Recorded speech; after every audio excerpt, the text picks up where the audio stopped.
performers, there are some theatres that feel like home. Theatres that welcome them whenever they have a new work to premiere. Auditoriums and organizations that will always be ready to listen to a new idea and to extend the hospitality to say, why don't you premiere the work here? I know I have a favorite venue, and which is the Sri Krishnakana Sabha in Mambalam. They've always been most supportive of me. And I think for somebody like Astad in Mumbai, I think we can safely say that the NCPA was like a second home. And I think all the directors, the chairman of the foundation and the trust, for them, Astad was a second home to him, definitely. I've seen so many of Astad's works at the NCPA, at many of the theatres. And it is only through the eyes of a presenter that I think one can understand the inner workings of how a performer prepares. So joining me now in conversation is Swapnokalpa Dasgupta, who has been director of the dance department of the NCPA for about a decade now. She herself is a lovely Odissi dancer, but our conversation today is going to be about how she has observed Astad through the eyes of the organizer presenter. Welcome, Swapno. Thank you so much, Anita ji. A very, very, very happy birthday to our dear Astad ji. Yes, absolutely. So I'm going to start with the last performance. I was there. You were having a kind of a celebration of the NCPA. It was Astad, and it was his Gandhi project, Unbroken, yes. Unbowed. Yes. And it was quite surprisingly for me, it was a double bill. Yeah, he was sharing the evening with Mallika Sarabhai, who was doing an earlier work, and Astad was, in a sense, that was his new work at that time. I watched for several reasons. I watched because my long-term friend of 25 years, Sandhya Raman, was doing the costumes for him. For her, it was the first time. And I was wanting to see how Astad would return to a kind of a simplicity, from his long angatkas. But that is me as from the view of audience. What did you observe? I just want to talk about that performance, his preparedness, his backstage.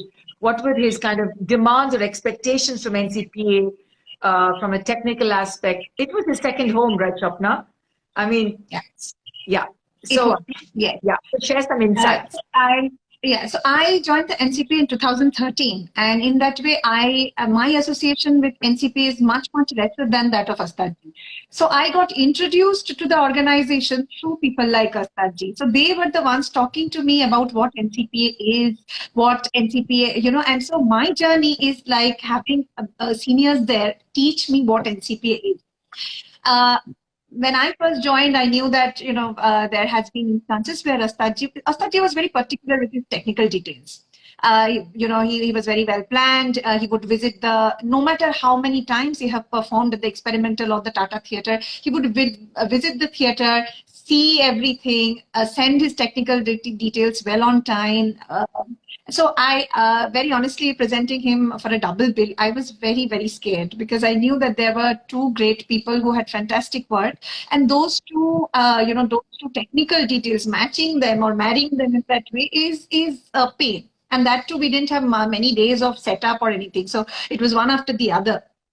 So I still remember the first time I spoke to him and I said that, okay, this is the 50th year celebration culminating with this festival and you're there for the first day, please.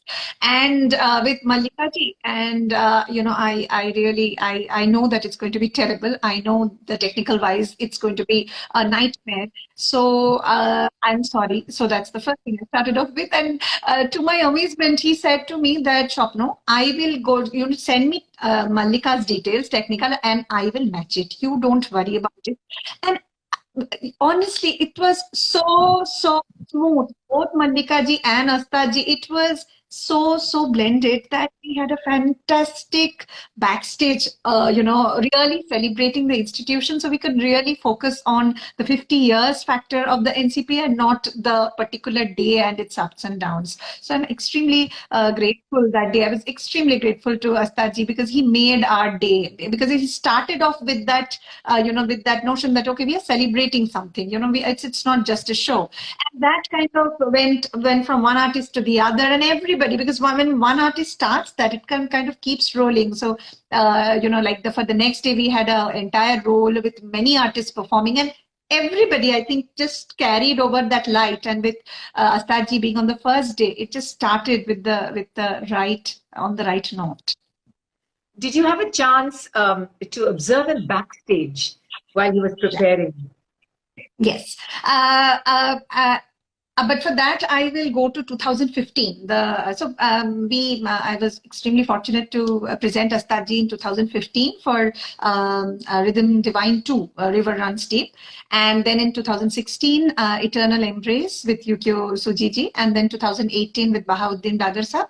And then 2019, of course, the 50th year celebration. So 2015 was the first time I was observing Astadji. And as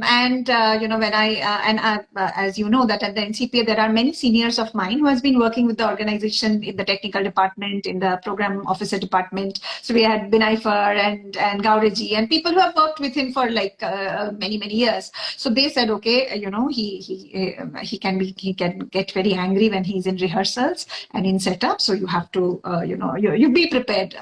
So I still remember that we had called the press for a rehearsal, open rehearsal. And he was with his Manipuri boys.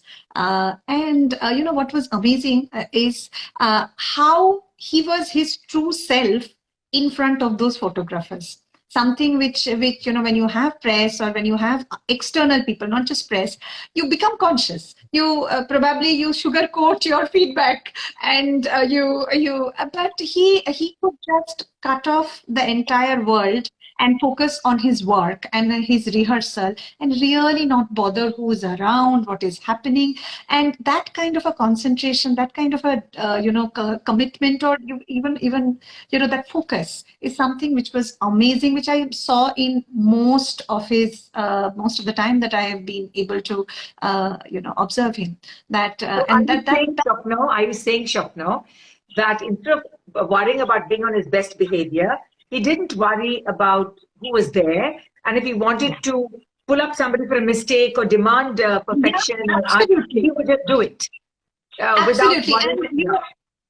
And the most beautiful bit is that because he was so so spontaneous, it did not feel as if somebody is. It just felt like you are in a space where you are an outsider and you're there to observe, and there is a creative work going on, because the creative work cannot go on without the critique. So the critique is happening, and we just felt very fortunate that that was also a learning for us. The what he was explaining and what he was trying to explain and communicate to the artists, and it was a good experience. Yes. I've been at one performance, not at the NCPA, at another auditorium in Chennai, where even though he had requested no flash photography and all that, a lot of his media, they want to take one photograph and run. So they come in the middle of a performance, they'll walk right in the center, they will take a photograph, they're a press photographer, and they want to go and file their story. He just stopped. He just yelled at the photographer. He was very upset. He was very, very upset. And the photographer, of course, is not used to being yelled at. And he left the stage. He had to compose himself and then come back. So I was just thinking that, many of us dancers, we just sort of put up with this. We put up with it. I don't know why we do it, but we put up with it. That, okay, a photo is going to come tomorrow in the paper. Nobody's going to write anything, but we'll get a photo caption.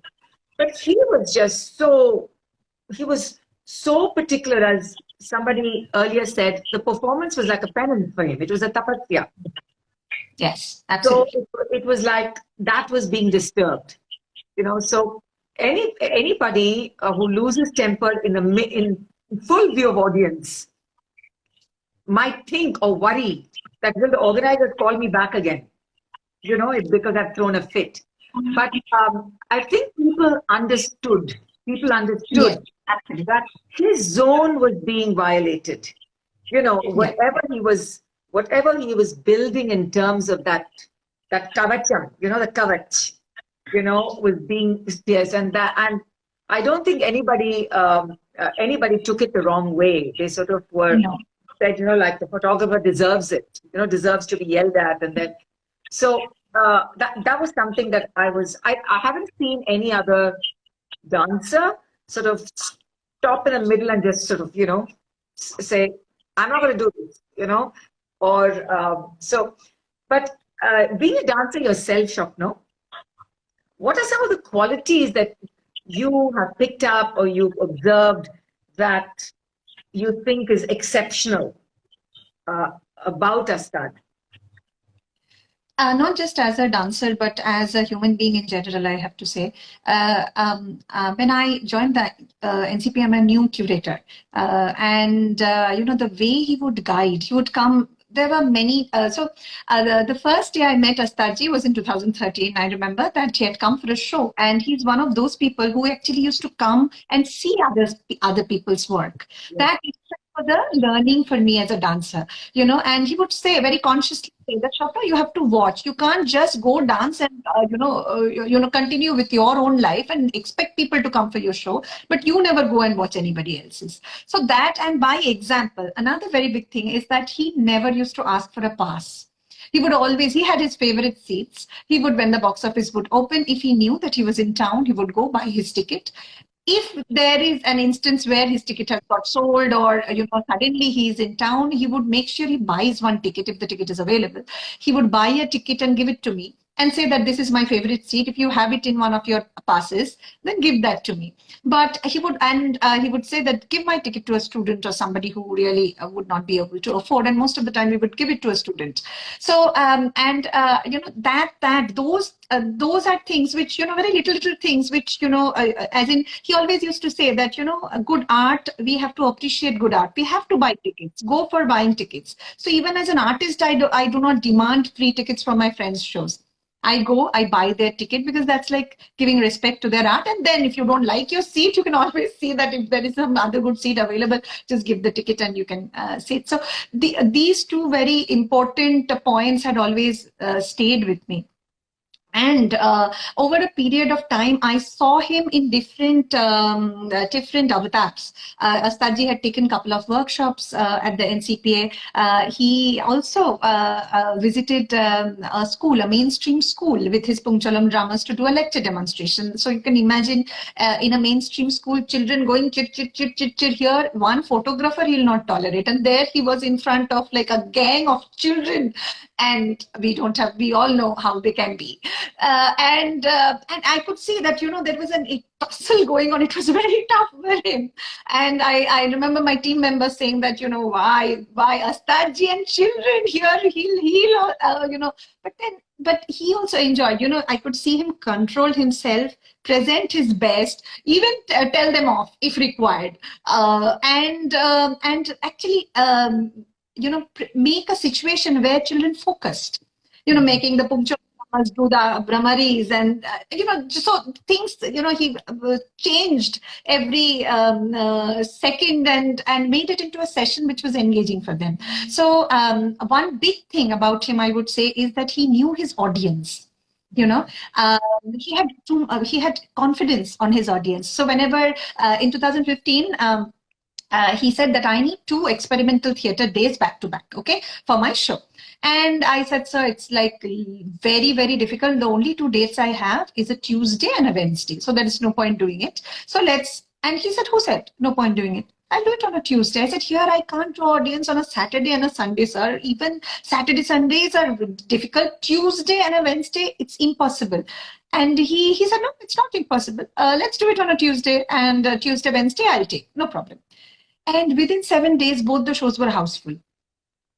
And I later, of course, it was my ignorance. Later, I realized that for the Tata Theatre with 1,000 capacity too, he pulled it off very, very easily, and we had the houseful shows of Astaji at the Tata Theatre. But just that confidence and the fact that when you know your audience, as a dancer, to be in a city and to know who will come, how many people, whether I'll be able to pull off a Tuesday and a Wednesday, that knowledge and that confidence is again something which really moved me. About him. When I was there at Unbroken Unbowed for your 50th, I saw so many older people from the Parsi community, who were there. I mean, of course, you have a lot of members of NCPA, but I think Astad was like an icon to them, and Yes. they've probably seen him for so many years. I saw ladies with walking sticks, very slowly coming to their feet and sitting, and then slowly walking out at the end. And I was saying, wow, maybe they have been watching him, for the last 30 or 40 years. And Yes. You're right about an audience. I mean, Bombay is not just one community, but I definitely saw that he was one of the pride, one of the members who was the pride of that community. Yeah. And you're right about knowing the audience, because let me tell you, even when he came to Chennai, to the Krishnagana Sabha was one Sabha with Mr. Yajnaraman, who loved Astad, loved him. So when he won the Sangeet Natak Academy Award and he did this work dedicated to Tagore, it's either remembering Tagore or interpreting Tagore, he said, I want to present Astad Devi. That's it. And it was the heart of the Chennai season, Swapno. But he has built a kind of a charisma around what he was doing, and all the Kanjivaram sari clad mommies were there, to watch Astad, and that's when he did the twirling for the Chennai audience. But I don't know if so many of us just know our audience. I think you have to also know a city. I think. I know the kind of audience that will come, but I can't say that I can come to NCP. I'm not from Mumbai. That I can come and pull off, one evening in the middle of the week. Yeah, but at the same time, I know his friend Swapna who said he didn't perform enough in Mumbai. So were you discussing another show? Were you discussing another project with Astad that you were going Absolutely. to do? Yeah, so we have been in discussion for a while about his production with his deaf students. He gave us permission to call them deaf. So he has been very closely working with the differently abled, as you know, and very actively with the differently abled. And I remember that he used to. He also inspired me, like, as a curator. He said that your programming should be inclusive. You just can't leave that such potential out, and